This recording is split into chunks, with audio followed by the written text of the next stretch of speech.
నేర్చుకోవాలి. దేవుని స్తోత్రం కలుగును. హల్లెలూయా. ఇక్కడ ఆయన అంటున్నాను, అంతట యందు ఆయన అధికారమునకు ఒప్పుకొనుము. దేవుని స్తోత్రం కలుగును గాక. హల్లెలూయా. నీ ప్రవర్తన అంతటి యందు ఆయన అధికారమునకు ఒప్పుకొనుము అంటే దాని అర్థం ఏంటంటే నాయకుడు చెప్పినట్లుగా వినటమే. దేవుని స్తోత్రం కలుగును గాక. ఏది చెబితే అది వినాలి. అంటే ఇక్కడ రెండు విషయాలు దాగి ఉన్నాయి. ఎన్ని విషయాలు దాగి ఉన్నాయి? రెండు విషయాలు దాగి ఉంటాయి. ఒక్క మనిషి మత్తయి సువార్త 6వ అధ్యాయము 24వ వచనం. ఒక మనిషి ఇద్దరికి దాసులుగా ఉండలేరు.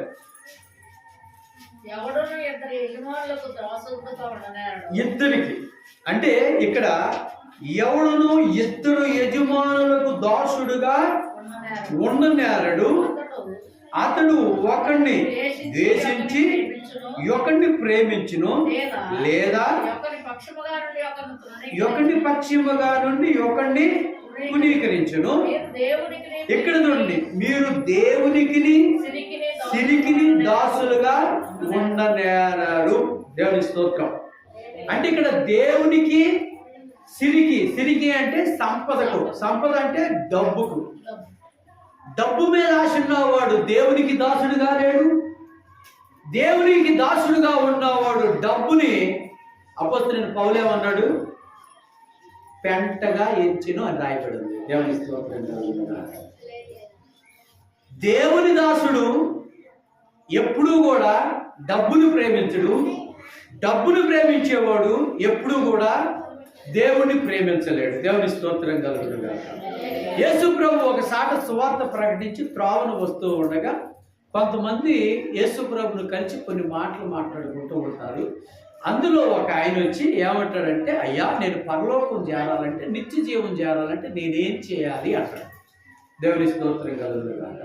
ఏం చేయాలంటే ఆయన ఏమంటాడంటే, తల్లిదండ్రులు ప్రేమించాలి, సహోదరులు ప్రేమించాలి, ఇరుగు పొరుగు వారికి మేలు చేయాలి, 10వ వంతు దేవునికి ఇవ్వాలి అని చాలా విషయాలు చెబుతాడు. ఆయన ఏమంటాడంటే ఇవన్నీ నేను చేస్తున్నాను అన్నాడు. దేవుని స్తోత్రం. ఎవరమ్మా? ఇవన్నీ నేను చేస్తున్నాను అన్నాడు. ఇంకొక మాట అన్నాడు. ఏమన్నాడు తెలుసా? సరే నీకు కలిగిన ఆస్తిని అమ్మి అది పేదలకు ఇచ్చి నన్ను వెంబడించు అన్నాడు. మిగులు ఆస్తి గలవాడు కనుక ఏమన్నాడంట, మనసులో వ్యసనపడి మనసులో తనలో తాను అనుకొని నా ఆస్తిని చూసి ఇక రకరకాలుగా ఆలోచనలు కలిగి ఏం చేశాడు తెలుసా?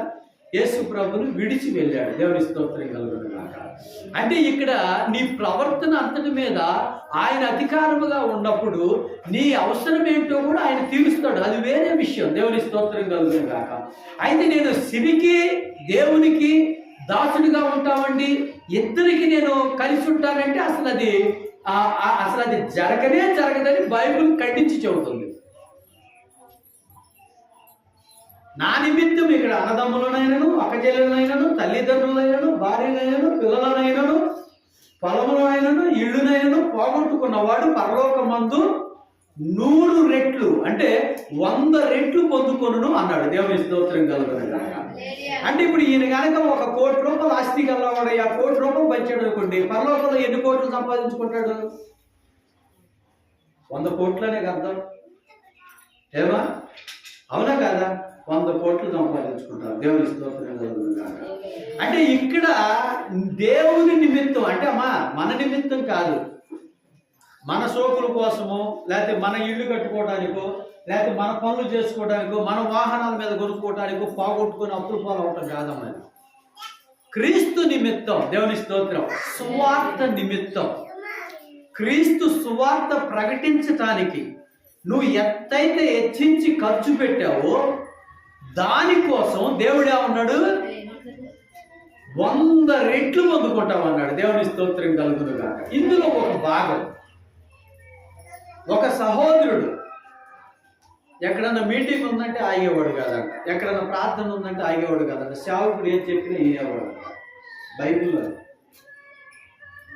ఏమా ఏలియా ఏది చెబితే అది వినేవాడు అంట. ఎక్కడికంటే అక్కడికి వెళ్ళేవాడు అంట. వెళ్ళి సువార్త చేస్తేనే సువార్తలోనే చనిపోయాడు. దేవుని స్తోత్రం కలుగును గాక. ఒక రకంగా చెప్పాలంటే మనోడు ఆ సువార్త క్రమంలో పడి వీళ్ళంతా అప్పులు పాలు చేశాడు.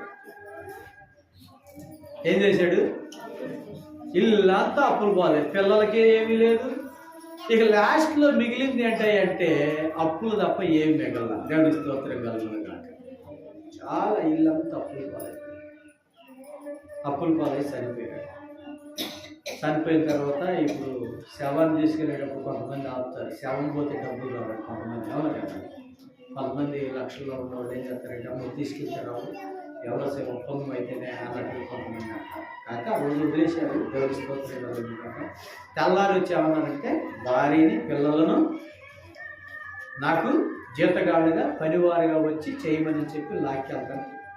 అయ్యా ఒక్క మాట నాకు చిన్న సమయాన్ని ఇయ్యి అని చెప్పి ఆ అప్పు ఇచ్చినటువంటి వారిని తన పిల్లలను ఇంట్లో పెట్టి సేవకుడి దగ్గరికి వచ్చి, నా ఏలినవాడా, నా యజమానుడా, నీకు తెలియదేమీ లేదు, నా కుటుంబం ఎలా నడుచుకుందో, నా యజమానుడు ఎలా నడుచుకున్నాడో నీకు తెలియదేమీ లేదు, కాబట్టి నీవు ఏది చెబితే అది అంట అన్నాడు. దేవుని స్తోత్రం. ఏమా అన్నాడా లేదా? ఏది చెబితే అది అంట, నువ్వు ఎలా నడిస్తే అలా నడుస్తానయ్యా అని ఏలియా దగ్గరికి, ఆ యజమానుడి దగ్గరికి వెళితే ఆయన ఏమన్నాడు? నీ దగ్గర ఏముంది అన్నాడు. దేవుని స్తోత్రం. ఏమైనా ఉందంటే అయ్యగారు అడుగుతాను. నా దగ్గర ఏమీ లేదా, నా దగ్గర అసలు రూపాయలు లేదు, అమ్మో ఏమీ లేదు, పేదరాలు పేదవాడిని నేను, ఉన్నది కూడా చెప్పరు. దేవుని స్తోత్రం. చాలా మంది చెప్పరు. నీకు కలిగిందా లేదని తీసుకురామంటే నాకేమీ లేదు. దేవుని స్తోత్రం అంట. ఆయన అన్న మాట ఏంటంటే నువ్వు అది దేవుని సన్నిధికి తీసుకొచ్చి ఆశీర్వదింపబడే దేవుడు అన్నాడు. దేవుని స్తోత్రం. ఏముంది నీ దగ్గర అంటే నా దగ్గర కొద్దిగా నూనె ఉంది అన్నాడు. మరి ఏం చేస్తాడు? నీ ఇంటి పక్కన చుట్టుపక్కల అన్ని కొండ పోగు చేసుకోమంటాడు. దేవుని స్తోత్రం. ఆ గుడ్లో నువ్వు తీసుకొచ్చి ఇంత ఇంత ఇంత ఇంత. అయితే నేను చెప్పాలనుకున్న మాట ఏంటంటే యెహోవా తన ప్రవక్తనంతటికి నాయకుడుగా ఉన్నాడు. దేవుని స్తోత్రం. యెహోవా నాయకుడిగా ఉన్నప్పుడు అసలు ఆ ఇల్లు అప్పులు పాలవుద్దా, లేదా కష్టాలు పాలవుద్దా, నష్టాలు పాలవుద్దా అనే విషయం పక్కన పెడితే, నేటికి ఈ మాట ప్రకటించబడటానికి అది ప్రధానమైన కారణం ఏంటంటే తన ప్రవక్తను అంతట్లో యెహోవా నాయకుడుగా ఉన్నాడు. కాబట్టి కొంచెము నూనె ఏమైందంటే తీస్తా ఉండే కొన్ని పెరుగుతా ఉందంట. దానికి కొంతమంది పెట్టిన పేరు ఏంటంటే ఏ పాత్ర అంటారు దాన్ని? ఏ పాత్ర అంటారు? అది తీసే కొద్ది పెరిగేదాన్ని ఏ పాత్ర అంటారు? సెలవుతుందంటే సెలవు అంటారు. అక్షయ పాత్ర అంతే కదండి. దేవుని స్తోత్రం. ఇక తీసే కొద్ది ఓడతారు. ఎందుకు ఈ మాట చెబుతున్నానంటే ఇతను సిరిని వదిలేశాడు. ఏం వదిలేశాడమ్మా? సిరిని వదిలేశాడు. సిరిని సంపాదించుకోవాలని ఆశ కలిగలేడు. సిరి మీద మనసు పెట్టలేదు, సిరి మీద ఆలోచన పెట్టలేదు. ఎంతవరకు సేవ సేవ సేవ సేవ సేవ చేయాలి, సేవకుడికి ఏ రకంగా ఉపయోగపడాలని ప్రయత్నం చేశాడు. దేవుని స్తోత్రం కలుగునగా. ప్రయత్నం చేసి ఏం చేశాడో తెలుసా? తన కాలమును చెల్లించాడు. కానీ దేవుడు అతను వదిలేశాడా? తన బిడ్డలను వదిలేశాడా? తన భార్యను వదిలేశాడా? ఈ రోజు వరకు మనం చెప్పుకోగలుగుతున్నామంటే ఆయన ప్రవర్తన అంతట్లో దేవుడు అధికారిగా ఉన్నాడు. కాబట్టి దేవుని స్తోత్రం కలుగునగా. ఎంత నూనె తీర్థం వస్తా ఉన్నారు. ఇప్పుడు పనివారయ్యారమ్మ పిల్లలు. భార్య ఒకరి దగ్గరికి వెళ్ళి జీతం చేసిందా? చేయరా. తన బిడ్డలను ఎన్నడు విడవడు. నేను నిన్ను విడవను. చెడబాసే దేవుడు కాకపోతే ఆ వాక్యాన్ని నీ హృదయంలో ఉంచుకోవాలి. ఆ వాక్యాన్ని నీ మనసులో ఉంచుకోవాలి. ఆ వాక్యాన్ని నువ్వు హృదయపూర్వకంగా అంగీకరించాలి. హృదయం అనే పలకల మీద వాక్యం ఉండాలి, కానీ గోళ్ళ మీద కాదమ్మ వాక్యం ఉండాల్సింది. ద్వారబంధాల మీద, గోళ్ళ మీద కాదు. వాక్యం ఎక్కడ రాసుకోవాలి? హృదయంలో రాసుకోవాలి. హృదయం నిండిన దానిని బట్టి నోరు దేవుని స్తోత్రం. దేవుని నామమునకు మహిమ కలుగును. నీ ప్రవర్తన అంతట యందు ఆయన అధికారమునకు ఒప్పుకొను, అప్పుడు ఆయన నీ త్రావులు సరళము చేయును. ఏం చేస్తానన్నాడు? అప్పుడు ఆయన ఏం చేస్తానన్నాడు? నీ త్రోవలు సరళము చేయబడును. దేవుని స్తోత్రాలు కలుగును. ఎప్పుడు నీ త్రోవ నువ్వు సరళం చేసుకుంటే నెలలు పడతాయి. దేవుని స్తోత్రం కలుగును. నేను ఇంతకుముందు ఒకసారి నేను చెప్పాను మీకు, సేవకుడు మైకులో ప్రార్థన చేశాడంట విజయవాడలో. ఏమని ప్రార్థన చేశాడంటే, ప్రభువా విశ్వాసం ఉంటే ఈ కొండను తీసి పడేయమంటే పడేస్తానయ్యా అని. ఆయనకి అడ్డం వచ్చింది ఆ కొండ. సంఘం పెరుగుతున్నారు, ఇటు అటు కొండ ఉంది. దేవుని స్తోత్రం కలుగును గాక. ఈ సంఘస్థులకి అమ్మ తల పొలుగు తీసుకుంటే తల పార తీసుకొచ్చుకోండి, కొండను తొలగిద్దామంటే ఎట్లా ఉంటుంది? అది ఎంతకాలం పట్టింది? అవును, పొలుగు దిగిద్దామా విశ్వాసులకి. దేవుని స్తోత్రం కలుగును గాక. ప్రార్థన చేస్తున్నారంట, ఇళ్ల పక్క వాళ్ళందరూ నవ్వుతున్నారు. ఈ సావుడికి ఏం పని లేదంట. కొండ తీసేయమంటాడు. కొండ తీసుకెళ్తే అది ఏమన్నా మాటల సాధ్యమని ఆ ప్రార్థన ఆలకిస్తారా అన్నాడంట. దేవుని స్తోత్రం కలుగును గాక. హల్లెలూయా అని అందరూ ఆడం చేశారు. 1 సంవత్సరం అయింది, 2 సంవత్సరాలు, 3 సంవత్సరాలు అయింది. ఆయన ఆపుకోకుండా చేస్తున్నాడంట. 5 సంవత్సరాలు ప్రార్థన చేస్తున్నాడంట. దేవుని స్తోత్రం కలుగును గాక. ఆ కొండ దగ్గరికి వైఎస్ రాజశేఖర రెడ్డి వచ్చాడు. ఆ కొండ దగ్గర వచ్చి విజయవాడ అటు చెరువు ఒకటి ఉంటే చెరువులో ఇల్లు కట్టాలి, ఇళ్ల స్థలాలు ఇవ్వాలని చెప్పి ఏం చేశాడంటే జేసీబీలు, లారీలు పంపించి ఆ కొండని పిగిలించి ఆ చెరువులు చేశాడు. దేవుని స్తోత్రం. ఏం చేశాడు? పెద్ద పెద్ద బాంబులు. అయ్యా పాస్టర్ గారు, ఒక 20 రోజులు పట్టింది, మీరు ప్రార్థన మీ ఇంట్లో పెట్టుకోండి, ఈ కొండ నేను తీయాలనుకున్నానని. ఎవరు వచ్చారు అక్కడికి? వచ్చాడు. దేవుని స్తోత్రం. నీ ప్రవర్తన అంతటికి ఆయన అధికారం ఉంటే దేవుడే దిగి వస్తాడు. ఆమె ఈయనే పాటోడు. చాలా గొప్ప సాక్ష్యం అది. ఆయన ప్రభుత్వంలో జరిగింది. దేవుని స్తోత్రం. ఆయనకి అది అవసరమైంది. ఆయన ప్రార్థన ఆ రోజు ఆలకించబడింది. దేవుని స్తోత్రం. అంతే. వాస్తవంగా ఆయన నిమిత్త మాత్రుడే. ఎవరైనా వైఎస్ రాజశేఖర రెడ్డి అయినా నిమిత్త మాత్రుడు. ఆయన సీఎం కావచ్చు, పిఎం కావచ్చు, నిమిత్త మాత్రుడే. కానీ విషయం ఏంటి? ఆ సేవకుడు చిన్న మందిరంలో ఉండి చేసిన ప్రార్థన దేవుడు ఆలకించి పంపించాడు. దేవుని స్తోత్రం. అంటే దీని అంతటి కారణం ఏంటంటే ఆయన ఎలా చెబితే అలా నడిచాడు. నీ ప్లాన్లు వద్దు. ఒక బండి కొనాలనుకోండి, కొంతమంది అడుగుతారు, నాన్న ఎలాంటి బండి కొంటే బాగుంటుంది నాన్న అని అడుగుతారు. తల్లిదండ్రులు ఏం చెబుతారో తెలుసా?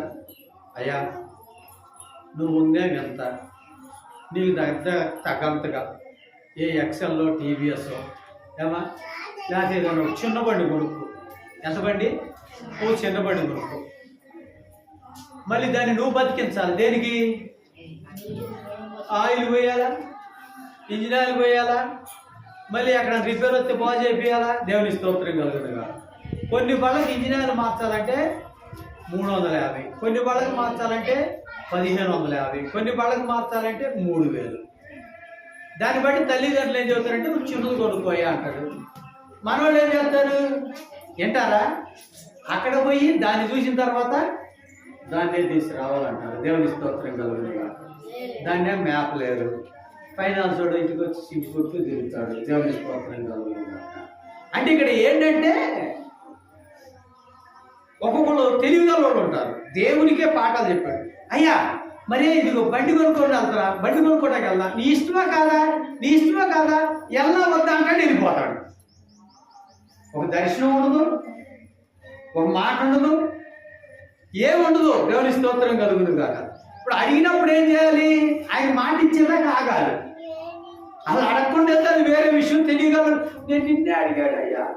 ఎప్పుడైనా కింద పడ్డప్పుడు పైన పడ్డప్పుడు దేవుని స్తోత్రం కలుగును కాక, నిన్నే అడిగాడు అయ్యా. ఆయన అంటాడు, వాడు బాబు నేను అడిగిన దాకా ఉన్నావా నువ్వు? అడిగిన దాకుంటే ఏ బండి కొనుక్కోవాలో చెబుతాడు, ఆ బండికి వచ్చే నెంబర్ కూడా చెబుతాడు దేవుడు. దేవుని స్తోత్రం కలుగును. అంటే ఇక్కడ విషయం ఏంటంటే ఆయనకి చెప్పినట్టే చెబుతారు. కొంతమంది నాన్న ఇవాళ వెళ్ళలే ఎక్కడికి, కానీ వెళ్తారు. దేవుని స్తోత్రం కలుగును. అంటే ఇప్పుడు వీళ్ళ అధికారానికి వీళ్ళే అంటే వాళ్ళ సుబుద్ధిని ఆధారం చేసుకుంటారు. అంటే దేవుని మీద వాళ్ళు ఆనుకోరు. ఆ హృదయంలో దేవుని పాఠం ఉండదు, దేవుని వాక్యం ఉండదు, దేవుని మాటలు ఉండవు. కొనుక్కోవాలనుకుని తీర్మానం చేసుకున్నాక, వద్దాయా నాకు ఒక దర్శనం వచ్చింది, ఇదిగో నువ్వు ఇప్పుడు బండి కొనుక్కోవడానికి ఇది సమయం కాదని చెప్పి పాస్టర్ గారు చెప్పిన ఆగడు, దేవుడు చెప్పిన ఆగడు. కానీ ఏమంటాడు, అయ్యా మీరే బండి కొనుక్కోవడానికి నీ ఇష్టం అయ్యా. దేవుని స్తోత్రం కలుగును గాక. భయంకరమైన అబద్ధాలు. దేవుని స్తోత్రం కలుగును గాక. కొద్ది కింద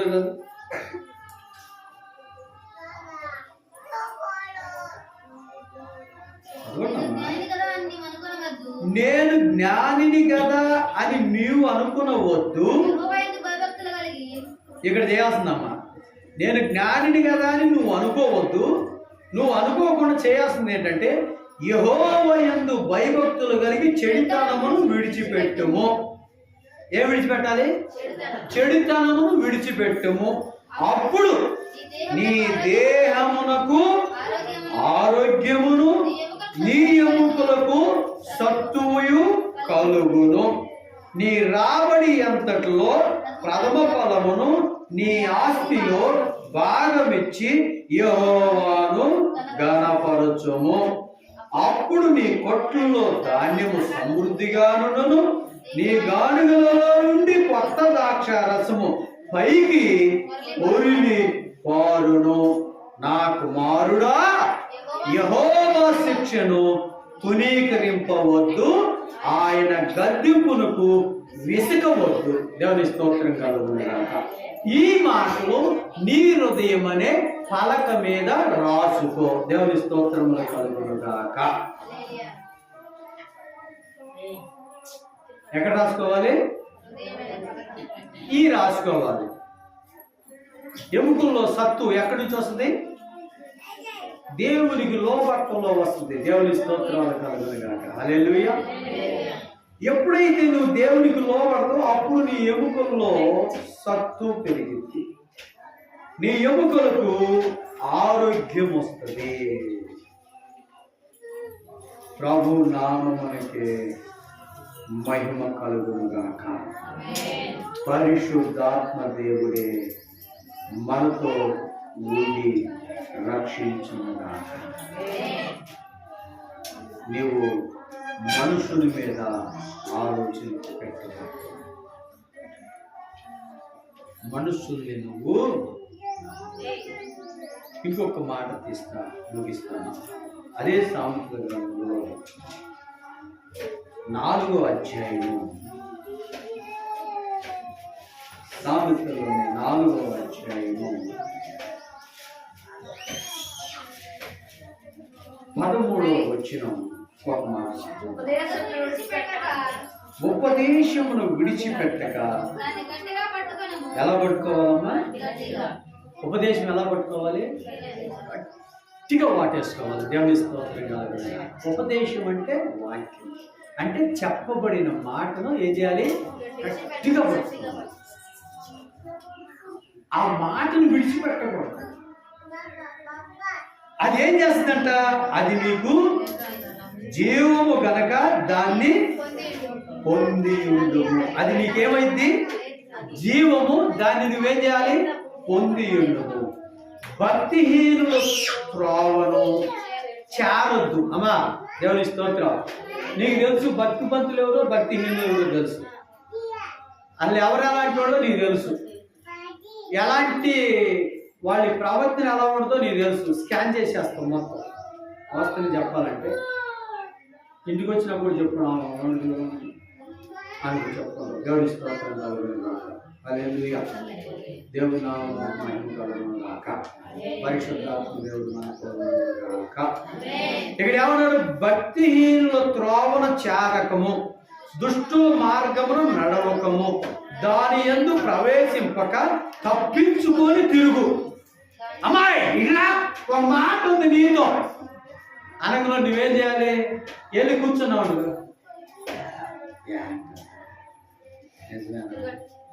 ఎలా అనుకుంటున్నారు అంటే చాలు. స్తోత్రం లేక దేవుని స్తోత్రం నిజమైన ఎలా అనుకుంటున్నారు అంటే అయిపోయినట్టే. ఇక జీవితం దేవుని స్తోత్రం. ఏం చేయాలట? ఇప్పుడే వస్తాను ఎలా అంటే ఇక కనబడకూడదు. దేవుని స్తోత్రం. మళ్ళీ కనబడి పిలిచింది. పని ఉంది, పని లేకపోయినా పని ఉందని చెప్పాలి. అంతేనా లేదా?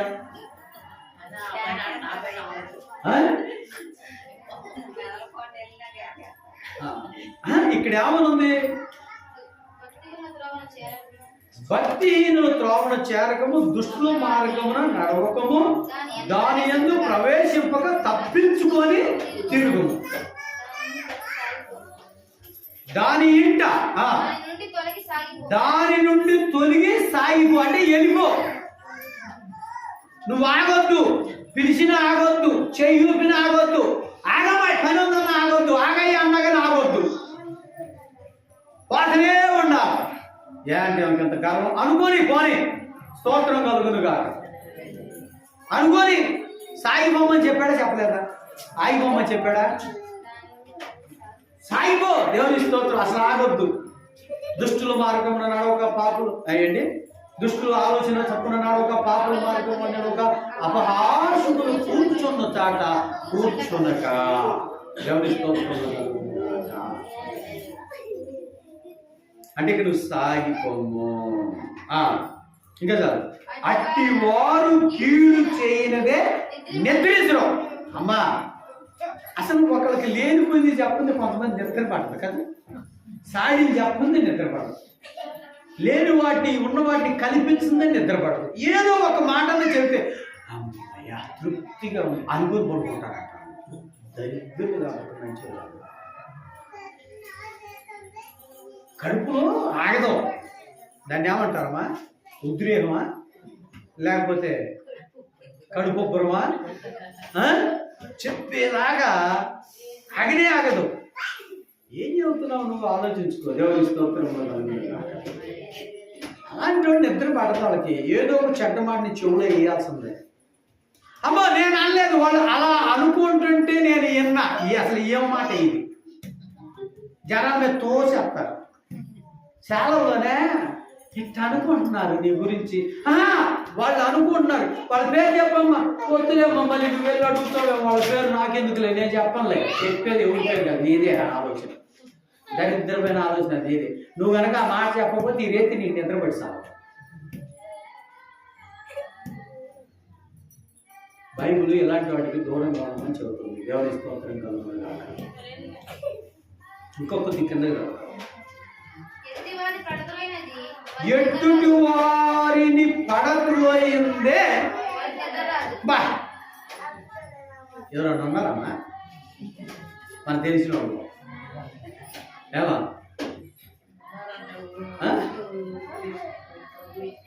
మనం పడ్డప్పుడు బాధ ఉంటుందో కష్టం ఉంటుందో నష్టం ఉంటుందో తెలియదు, కానీ ఎదుటి వాడు పడితే పడుకుని అవుతాం.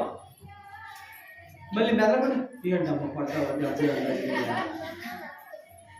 మనసులో ఇడికెట్టే తాగాలి, ఇట్టే ఉండాలి అనే మనసులో ఉంటుంది. పైకేమో పడ్డావా అమ్మ అంటారు. దేవుని స్తోత్రం. ఒకరిని పడబోయింది నిద్ర పడదు.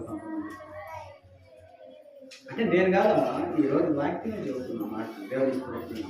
అందుకని వాక్యం ఏముంది? వాక్యము నీ పాదములకు దీపము, నీ త్రోవకు వెలుగు. అంటే వాక్యం ఆధారం పెట్టుకో. ఈ వాక్యం నేను పడనీదు. ఒకవేళ అలాంటి వాళ్ళ దగ్గర నువ్వు నిలబడ్డా కానీ ఆ వాక్యం, అమ్మో మనం ఇలాంటి వినకూడదు, నయ్య గారు చెప్పాడు కదా మనం ఎందుకులే మనం అని వెళ్ళామనుకో, ఆ కుటుంబం బాగుంటుంది. దేవుని స్తోత్రం కలుగును. అది విన్నామనుకో, ఇంట్లో వండుకున్న అన్నం కూడా సర్ది పడిపోవాలి. తింటారా? తినరు. వండబడదు. దేవుని స్తోత్రం. సాధువురా ముగిచ్చేస్తాను. ఏం దొరికింది? నువ్వు సరిగ్గా చదవ. కీడు చేత దొరికిన దానిని వారు, దేని చేత దొరికిన దాన్ని? కీడు చేత. అంటే నువ్వు అదేలే కానీ ఫాస్ట్గా దాన్ని కలవదు. ఇంకో దాన్ని అర్థం వేరే మారిపోయింది. దేవుని స్తోత్రములు కలుగును గాక. హల్లెలూయా. కీడు చేత దొరికిన దానిని వారు భుజిస్తారు. ఇంకొక మాట ఉంది, బలత్కారము చేత దొరికిన ద్రాక్షారసములు తాగుదురు.